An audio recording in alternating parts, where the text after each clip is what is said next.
Senhor presidente, o mês de novembro é o mês da consciência negra.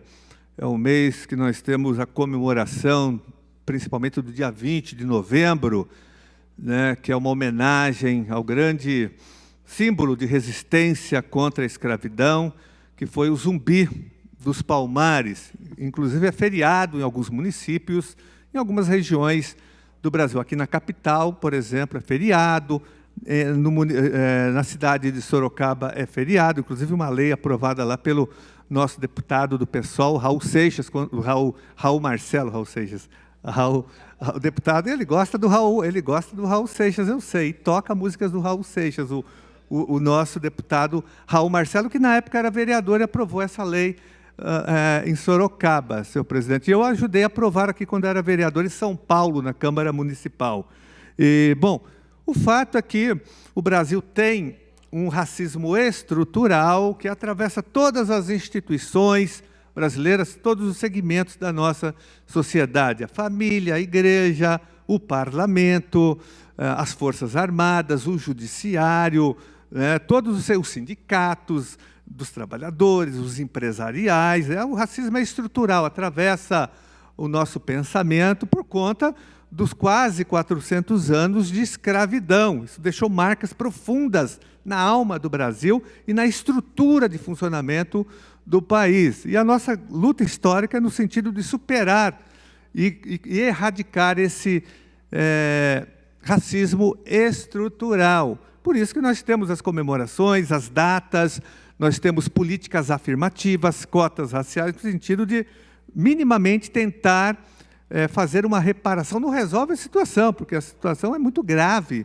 né, em relação à herança da escravidão ainda na vida do Brasil. Mas já é alguma coisa, deveria ser alguma coisa. Mesmo assim, tem muita resistência de setores da sociedade que não entendem esse fato histórico, né, que produz o racismo estrutural e que é alimentado no nosso cotidiano, nos vários segmentos que eu citei aqui. Agora, nós estamos perplexos, senhor presidente, com a nomeação, né, de uma pessoa para a Fundação Palmares. A Fundação Palmares é um órgão da Secretaria Nacional de Cultura, era do MEC, do MINC, do Ministério da Cultura, que foi praticamente extinto, né, virou, acho que, Secretaria da Cultura Nacional, e dentro tem uma espécie de uma autarquia, que é uma fundação, na verdade, uma Fundação Palmares. E o governo Bolsonaro, na sua lógica de destruir as instituições, ele nomeou uma pessoa, que eu nem conhecia, um tal de Sérgio Nascimento Camargo, que me parece que é um jornalista negro, mas que é contra todo tipo de movimentação que eu citei agora, para erradicar o racismo, né? Contra o dia, ele disse que quer erradicar, que é contra o Dia Nacional da Consciência Negra, é contra o movimento negro, disse, tem várias frases, porque toda a imprensa está falando isso, senhor presidente, né?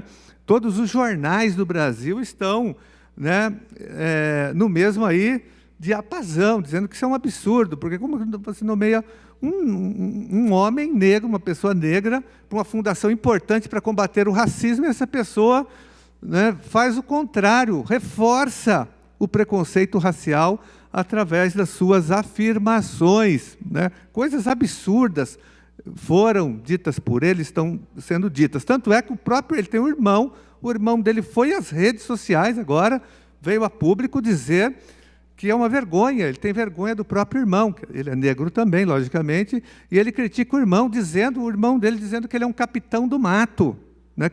Um absurdo, senhor presidente, isso aqui é um escárnio total, né, à luta contra o racismo, contra a erradicação da discriminação racial, que tem que ser combatida em todas as áreas, né? Nós já avançamos na Constituição Federal, no artigo 5º, está lá, o racismo é crime inafiançável e imprescritível.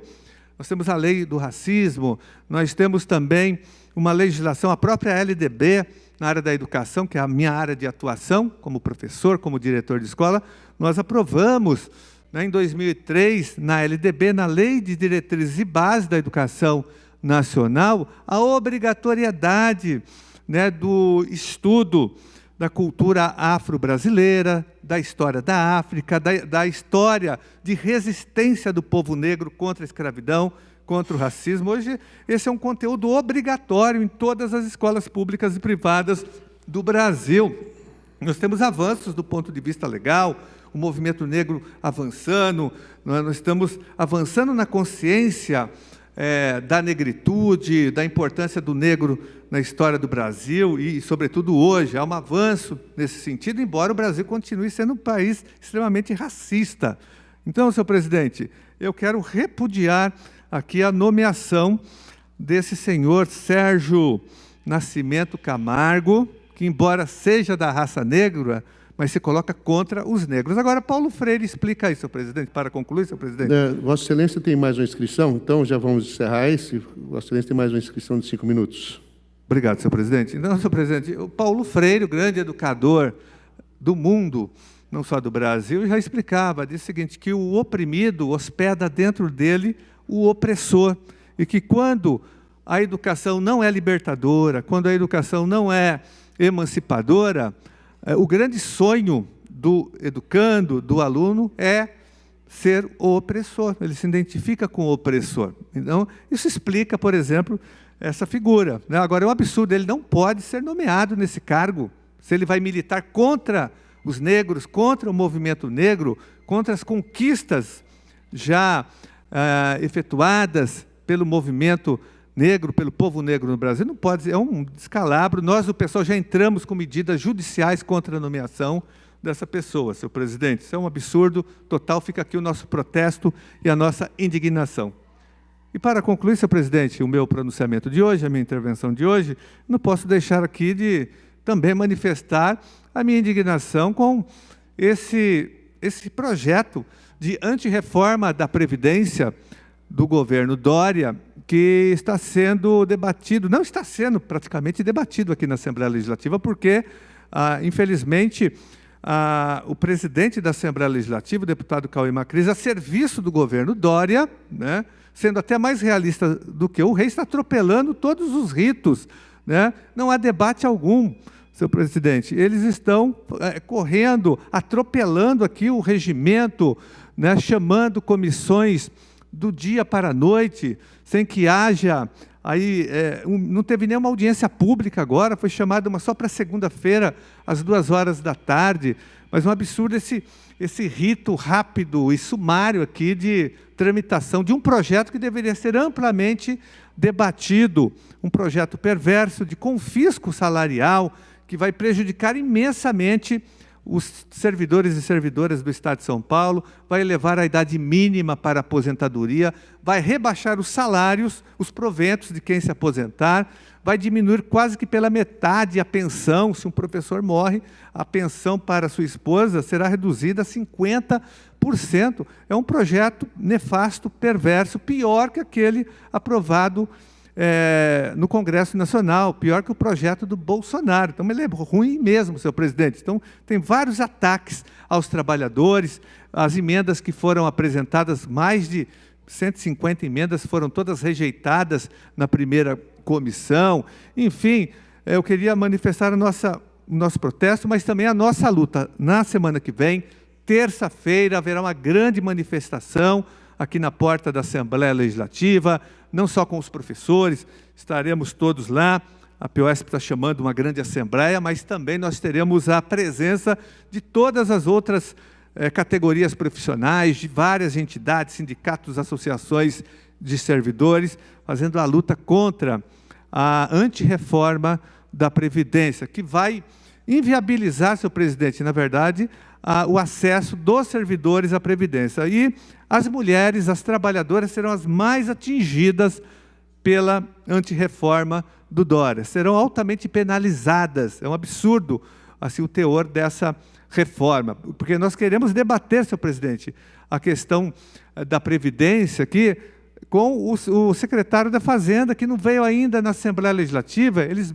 mandam o presidente da São Paulo Previdência, mas ele tem a limitação dele, técnica ali, jurídica. Nós queremos debater a questão da dívida do Estado, a dívida pública, a dívida ativa do Estado de São Paulo, que já passa de 340 bilhões de reais, que não é cobrada. Nós queremos debater aqui a política de desoneração, que entrega para o capital privado mais de 20 bilhões por ano no Estado. Nós queremos debater a dívida do Estado com a São Paulo Previdência, o dinheiro que ela deve para a São Paulo Previdência, que foi aquele dinheiro que foi retirado do nosso antigo IPESP e não foi devolvido, senhor presidente. Eram mais de 100 bilhões de reais, me lembro, em 2007, quando houve a primeira reforma da Previdência estadual, ainda no governo Serra.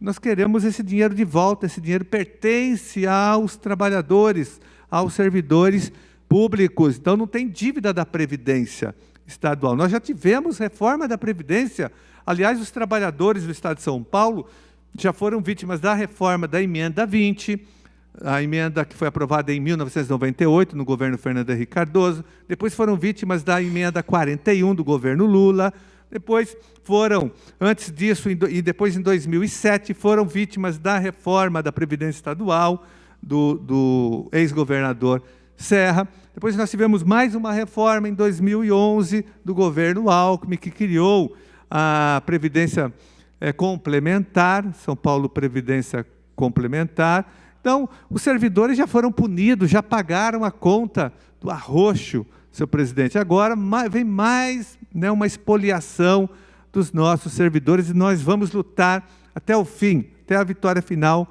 contra esse projeto de destruição da Previdência Estadual. Muito obrigado, senhor presidente. Não havendo mais nenhum orador e havendo acordo entre as lideranças, eu solicito o levantamento desta sessão.